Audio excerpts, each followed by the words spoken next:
네, 서울 강서구 아파트 주차장 40대 여성 피살 사건의 유력한 용의자가 경찰에 긴급 체포됐습니다. 네, 경찰은 피해자의 전 남편을 용의자로 검거했다고 밝혔는데요.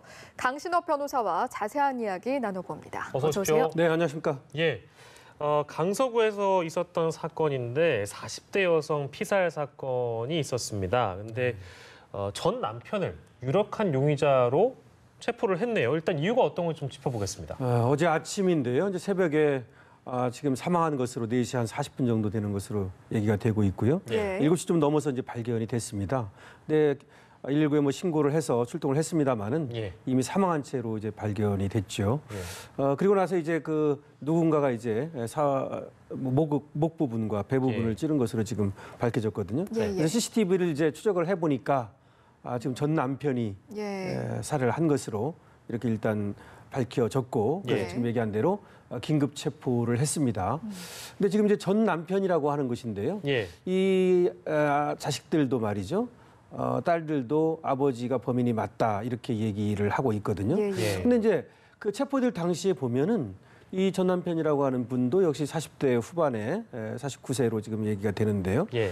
수면제를 먹고 나서 예. 그다음에 술 취한 사람처럼 그래서 이제 다른 사람들에 의해서 발견이 돼가지고 예. 보람의 병원에 입원한 상태였습니다. 아. 그래서 이제 이 범행을 하고 나서 수면제를 먹은 것인지 예. 아니면 범행 당시에도 예. 수면제를 먹고 있었는지는 분명치 않지만 예. 어쨌든 이제 발견될 당시에는 상당히 그 수면제를 먹어가지고 비틀거리는 상태로 예. 발견이 됐는데요. 예. 근데 경찰에서 지금 어쨌든 긴급 체포를 했지 않습니까? 예. 그래서 조사를 하고 있는데 경찰에서 굉장히 그 범행 동기에 대해서 예. 신중한 태도를 보이고 있어요. 예. 지금까지 발표를 하지 않았습니다. 예. 그 범행 동기가 뭐라고 말이죠. 예, 예. 예. 아무래도 이 범행 동기가 좀 뭐 간단치 않거나 예. 조금 더 조사를 해봐야 되겠다 이러는 것 같습니다. 예. 그래서 아직까지는 이 전 남편인 건 뭐 맞고 그 다음에 또 하나는 이제 새벽이라고 하는 것은 예. 사실은 이제 운동을 나가고 있었거든요. 예. 이 피해자가 말이죠. 예. 그래서 거기서 기다렸다가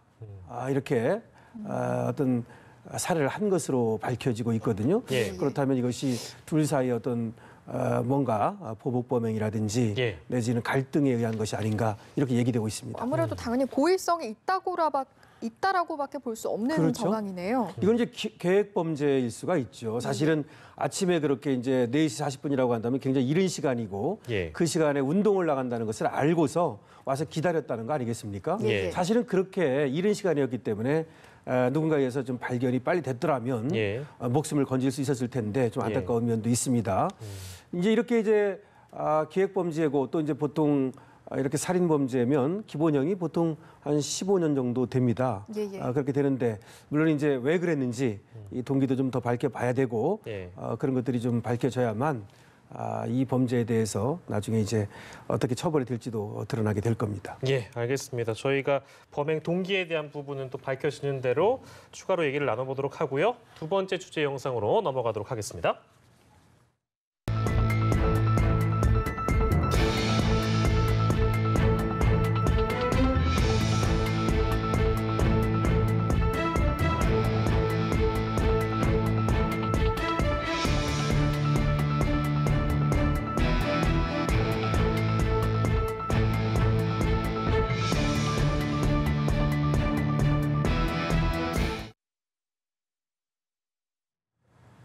예, 두 번째 주제 영상이었는데요.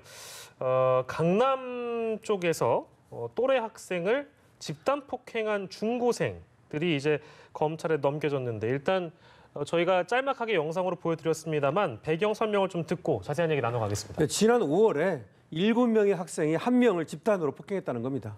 근데 이제 이것이 옥상으로 올라와라 뭐 이거 옥상 좀 겁나는 곳 아닙니까? 예. 학생들한테는 말이죠. 그래서 이제 옥상에서 강남 한복판에서 이렇게 이제 집단으로 학생을 폭행을 했다라고 하는 것인데 예. 이게 지난 5월에 이루어져 가지고 예. 지금 이 피해자 학생은 학교도 5달 동안 못 가고 있고요. 예. 병원 치료도 받고 있고요. 이러는데 이 동기가 보면은 예. 이 7명 중에 이제 1명이 저 여학생한테 이제 태도가 불만이다. 예. 태도가 못마땅하다. 예. 뭐 그래가지고 자기는 이제 남자친구를 부릅니다. 그런 다음에 그 남자친구 또 친구들, 그러니까 자기 친구들을 부른 거예요. 한 학생이 말이죠. 예. 그래서 이제 7명이 된 거죠. 그 7명이 한 학생을 이제 때린 건데 예. 그 7명 중에 2명은 또 이 피해자 학생하고 같은 학교입니다. 예. 그러니까 이제 저것이 검찰이 이제 송치가 됐다는 거 아닙니까? 예. 근데 저 태도가 마음에 안 든다. 저런 이유로 옥상으로 불러가지고 때리고 이랬다는 얘기여서 상당히 이제 그 학교 폭력 이것의 어떤 실태가 심각하다 이런 것들을 보여주고 있습니다. 예. 뭐 지금 폭행도 그렇지만 폭행을 한 뒤에 이 폭행 사실을 알리면 뭐 신체 사진을 찍은 뒤에 이걸 유포해버리겠다 이런 협박도 그렇죠. 하고 사실 그것이, 좀 혐의를 따지자면 지금 또 이제 따져봐야 될 것들이 있는데 그렇습니다. 처벌은 어느 정도로 좀 예상을 하십니까? 지금 그렇게 되면 이제 공동 폭행이잖아요. 공동으로 폭행했고 공동으로 협박했지 않습니까? 예. 지금 이제 사실은 옷을 벗기고 촬영을 했다는 겁니다. 지금까지 나온 얘기는 저 촬영물을 뭐 유포하거나 그렇지는 않은 것 같아요. 예. 어쨌든 저렇게 협박을 했으니까 저건 이제 공동 협박이 되는데요. 형벌은 그렇습니다. 이렇게 이제 집단으로 공동으로 폭행하고 공동으로 협박하면 예. 원래 그 형벌의 2분의 1까지 가중하는데요. 예. 공동 협박은 3년 이하의 징역이나 500만 원 이하의 벌금. 공동 폭행은 2년 이하의 징역이나 500만 원 이하의 벌금. 예. 근데 이제 거기서 원래 이제 2분의 1도 가중하니까 예. 조금 더 높아지죠. 그러니까 일반적 협박이나 일반 폭행보다 2분의 1을 가중하니까요. 예. 네. 근데 그 이게 아까도 말씀해 주셨습니다. 지난 5월에 있었던 일인데 네. 이걸 결과라고 얘기하기는 좀 뭐합니다만 일단 좀 따라가 보면 주동자 2명만 전학을 가는 걸로 결론이 난 건가요? 지금까지는 그렇죠. 그러면? 학폭위라 해가지고 학교폭력위원회라고 있잖아요. 여기서 예. 이제 일단 그렇게 결론이 났다는 얘기인데 이제 문제가 뭐냐면 학교폭력위원회는 양형 기준이 없어요. 그러니까 학교마다 다 달라요. 네네. 그다음에 교장의 재량이 굉장히 커요. 예. 그래가지고 학교마다 어떤 학교는 좀 강하게 처분을 하는 데 비해서 예. 어떤 학교는 솜방망이가 되고 이러는데요.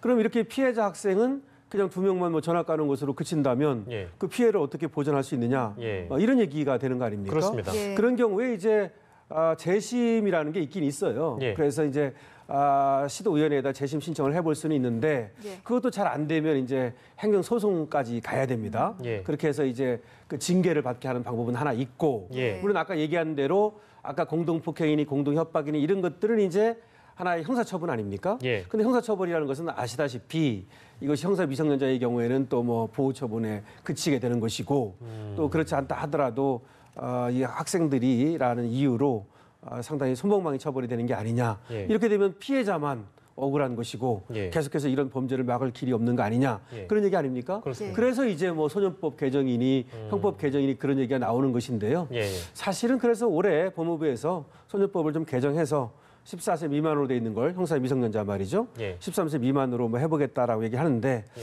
사실은 그것이 또 근본적인 어떤 방책이 될지 예. 그런 것도 지켜봐야겠습니다. 예. 근데 저희가 이 학교 관련된 특히 학교 폭력과 관련된 얘기는 많이 나눠봤습니다만 피해자들이 많이 고생을 하는 측면이 없지 않아 있어서 아까 말씀하신 근본적인 대책들 좀 필요한 것 같습니다. 두 번째 주제였고요. 세 번째 주제 영상 만나보겠습니다.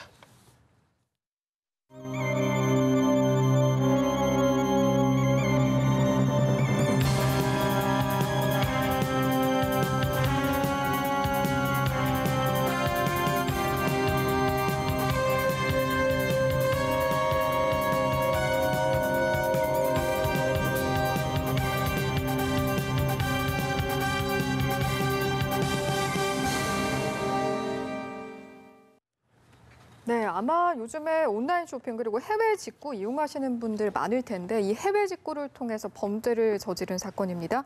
일단 한번 내용을 쫙 짚어주시죠. 그렇죠. 이제 해외 직구를 뭐 자기 물건만 사면 되는데 예. 또 이제 자기 물건 산다 그래가지고 여러 이제 가족들 명의로 사들인 거예요. 그래가지고 그거를 미개봉품 팝니다라고 인터넷에 올려가지고 그것을 팔았다는 얘기입니다.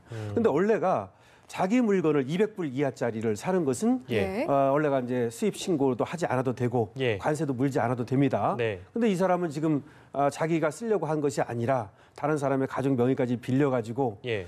지금 어떻게 했냐면 한 16개월간에 걸쳐서 말이죠. 예. 89개 전자제품을 종류가 89개입니다. 예. 79차례에 걸쳐서 사들였어요. 예. 금액으로 따지면 1,650만 원 정도 됩니다. 예. 이걸 사들인 다음에 이거를 인터넷 그 장터에 가서 예. 미개봉품입니다. 즉 새 것입니다. 이래가지고 파는 거예요. 예. 그러다가 이제 적발이 됐다는 것이죠.